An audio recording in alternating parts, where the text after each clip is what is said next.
ఈ సినిమాలో 11 హీరోలను పెట్టారు. ఏపీలో 11 పాపులర్. మీ ఫేవరెట్ నెంబర్ అనుకోవచ్చా 11? నా ఫేవరెట్ కాదండి. కొంచెం నాకు అది ఫేవరెట్ నెంబర్ కాదు. నాకు ఇంచుమించు 160, 170 అయితే కానీ ఫేవరెట్ నెంబర్. థ్యాంక్ యూ అండి. ఏం చెప్తాం, లడ్డు మీద ఒకసారి మాట్లాడినా రోజు వచ్చి మాట్లాడతానని చెప్పి ప్రతి దానికి సమాధానం చెప్తాను. సో ఇంతవరకు ఎక్కడ సో దీని మీద ఇక్కడ ఫ్రాంక్గా చెప్పాలంటే ఇక్కడ ప్రకాష్ రాజు కొంచెం డౌన్ చేయరా, జగన్మోహన్ రెడ్డి వీళ్ళెవరు కాదండి. సో మొన్న కళ్యాణ్ బాబు గారు మాట్లాడిన దాంట్లో కూడా ఇవాళ సనాతన ధర్మం, దానిలో గాడ్ అనేది ఒక భాగం. ఇది ఈ సనాతన ధర్మానికి అవమానం కలిగించే వాళ్ళ గురించే మాట్లాడారు తప్ప, నిజంగా చెప్పాలంటే మన దేశంలో ఏ ముస్లిము ఏ క్రిస్టియన్ను వాళ్ళు అసలు ఎప్పుడు టచ్ చేయరు ఎవరిని. అలాగే మనం కూడా వాళ్ళు టచ్ చేయం. ఎవరో ఎక్కడన్నా ఒకటే సంఘటనల వల్ల ఇదవుతుంది తప్ప యూజువల్గా ఒక మతాన్ని ఇంకో మతం ఎప్పుడు గౌరవించుకొని బతుకుతున్నాం. అది ఈ పాటికి భారతదేశం ఏంటి ఎప్పుడు లాంగ్ బ్యాకే 500-600 ఏళ్ళ క్రితం కూడా చచ్చిపోయేవాళ్ళం. సో అందరూ కలిసి జీవించడం అనేది మా అందరికీ, అటు క్రిస్టియన్స్ అయినా హిందూస్ అయినా ముస్లిమ్స్ అయినా సిఖ్స్ అయినా కలిసి బతకటం అనేది మనకు ఒక మన పెద్దవాళ్ళు మనకి ఇచ్చినట్టుంది. అదే కళ్యాణ్ బాబు చెప్పింది సనాతన ధర్మం.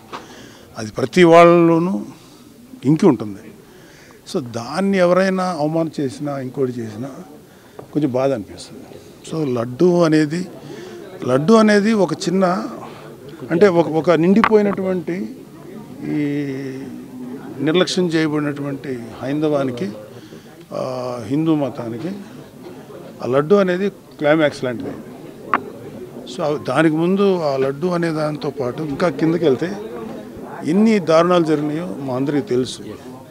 సో నేను కూడా అప్పుడు మోడీ గారు వచ్చినప్పుడు మేము మాట్లాడిన కలికిరి సభ అప్పుడు much before elections, Hindu temples కానీ ధార్మిక మండళ్ళు కానీ ఏదైనా సరే should be ruled by Hindus only.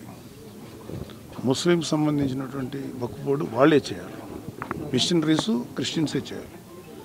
కానీ మనకేంటంటే బికాజ్ ఆఫ్ గవర్నమెంట్ ఎవరైతే అధికారులు ఉన్నారో వాళ్ళు చేసేటువంటి నిర్ణయాల వల్ల కోట్లాది మంది హిందువులు అఫెండ్ అవుతున్నారు. అదే కళ్యాణ్ బాబు గారి బాధ.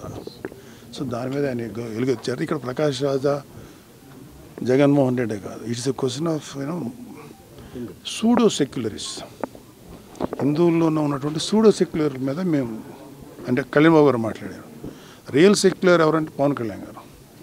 లేకపోతే ఆయన అన్ని మతాలతోటి సఖ్యంగా సయోధ్యగా ఉంటారు, మదర్సాస్కి సపోర్ట్ ఇచ్చారు, వైజాగ్ క్రిస్టియన్ మిషనరీకి సంబంధించినటువంటి ల్యాండ్ విషయంలో పోరాడారు, హిందూ ధర్మాన్ని గురించి పోరాడారు.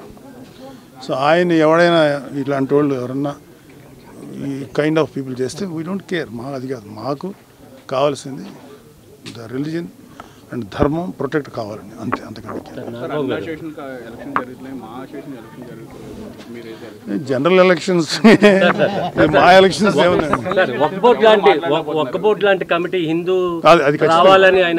అది నేను ఫుల్ సపోర్ట్ ఆ విషయంలో.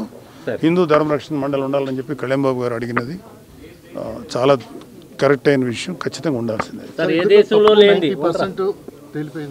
తదుపరి చర్యలు ఎలా ఉంటాయి ప్రభుత్వం? దేనికండి? Law will take its own course. చట్టం దాని పని తాను చేసుకుపోతుంది. ఎవరు తప్పు చేశారో వాళ్ళందరూ బయటకు వస్తారు.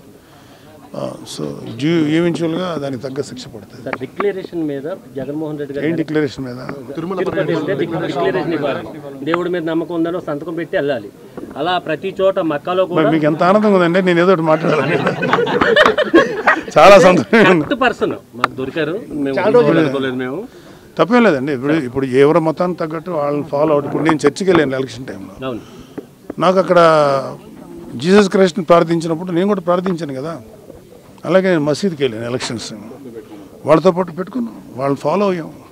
పెట్టుకోమని వాళ్ళు ఒకళ్ళు ఉంటారు, వాట్ ఎవర్ వాళ్ళ ఆచారం ప్రకారం నేను ఫాలో అయ్యాను. So there is no wrong. Declaration సంతకం పెట్టడం అనేది చేసేసి ఉంటే గొడవ ఉండదు కదా. దేవుడితో చెలగాట వాడుతున్నారు చంద్రబాబు నాయుడు గారు, పవన్ కళ్యాణ్ గారు మాట్లాడుతున్నారు. మళ్ళీ వైసీపీ వాళ్ళు మాట్లాడే ఇప్పుడు ఆపరేషన్ లేకుండానే మోకాళ్లకు ప్లాస్మా ట్రీట్మెంట్. మీ ఆర్థోపెడిక్ సమస్యలన్నిటికీ రోబోటిక్ టెక్నాలజీ ద్వారా తక్కువ ఖర్చుతో శాశ్వత పరిష్కారం. Free consultation. ప్రతి ట్రీట్మెంట్ పై 20% డిస్కౌంట్. ఈ ఆఫర్ కొద్ది రోజులు మాత్రమే. త్వరపడండి. V9 hospitals 9281465842.